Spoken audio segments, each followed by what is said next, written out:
आताच एक ताजी बातमी आपल्या हाती येते। नगर कल्याण महामार्गावरील पिंपरी पेंढार गावाजवळ असलेल्या गायमुखवाडी येथे प्रचंड मोठा अपघात झालाय। नगर येथील डॉन बॉस्को विद्यालयातील विद्यार्थ्यांना घेऊन जाणारी बस आणि कांदा वाहतूक करणारा पिकअप यांची समोरासमोर झालेल्या धडकेत दोन्ही वाहनांनी अचानक पेट घेतला। बसचा टायर फुटल्याने हा अपघात झाल्याचं प्राथमिक माहिती मिळते।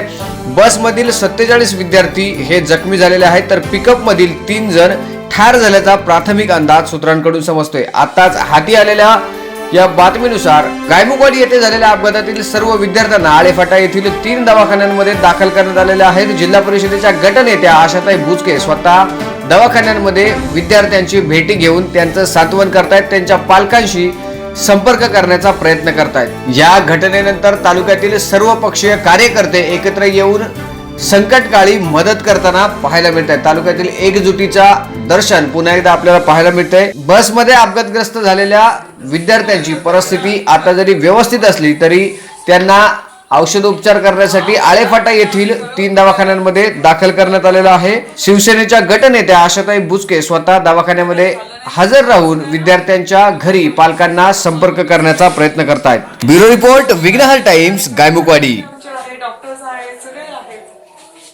तू व्यवस्थित आहे ना? दुसरं कुठे काय तुला लागलं नाही ना? म्हणजे तू व्यवस्थित आहे ना? तुला कळतंय ना मी बोलते वगैरे?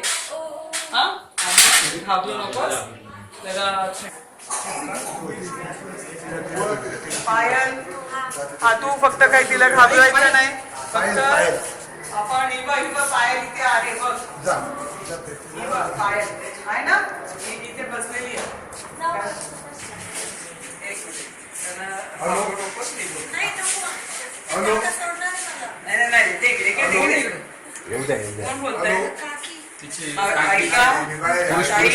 आशाताई बुचके बोलतेय मी, इथे आहे। तुमची मुलं 3 हॉस्पिटलमध्ये सगळ्या वेगळ्या ठिकाणी सगळ्यांना आपण ठेवलंय, परंतु घाबरण्यासारखं नसलं तरी तुम्ही इथे तुमच्या कार्यकर्त्यांसह या। आमचे कार्यकर्ते शिवसेनेचे सगळ्या पक्षाचे लोक इथे उपस्थित आहेत।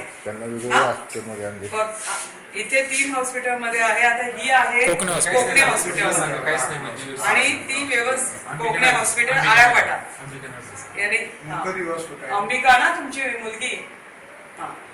हो ठीक आहे। आणि इथे आम्ही घेतोय काळजी, पण तुम्ही तिथून निघा कार्यकर्त्यांसह इथे या। सावकाश मम्मी पण या, याला थोडंच लागलंय, पण बाकी ज्यांना जास्त लागले त्यांच्यासाठी तुम्ही इथे येणं गरजेचं आहे। आणि मम्मीला, तिच्या मम्मीला नका आणू,